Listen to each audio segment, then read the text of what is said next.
My name is Moloantoa, owner and founder of Brimstone Ceilings and Projects. Brimstone Ceilings and Projects was registered in 2005 and started operations in 2006. And to date, we have an accumulated working and management experience of 11 years. What motivated me to get into business is the passion that I have for business and the passion that I also have for good service delivery.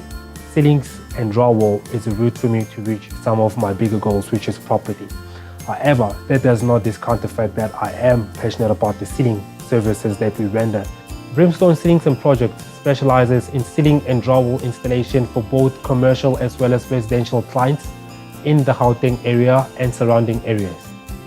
What sets Brimstone Ceilings and Projects apart from its competitors is that we offer exceptionally great services, but in an unfortunate event that we don't, we always offer very good after services to all our clients.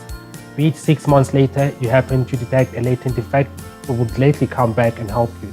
Over and above that, we have well-trained technical staff members whom have been trained for ISO 9001-2008, as well as exceptionally trained administrators who make sure that all the administrative work is well taken care of. What keeps our clients loyal to us is that we offer very good services to them, and also in an event whereby we are needed back to make right any latent defect, we gladly come back to make sure that everything has been done to the client's expectations. We operate in the Gauteng and surrounding areas for both small and big projects.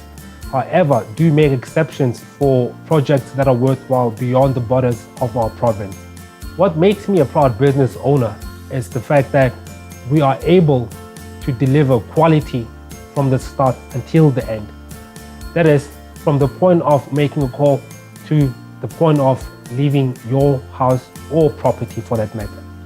What prospective clients should expect from us is a good service, good prices, good after service, and good communication during the project that we will be working on for them.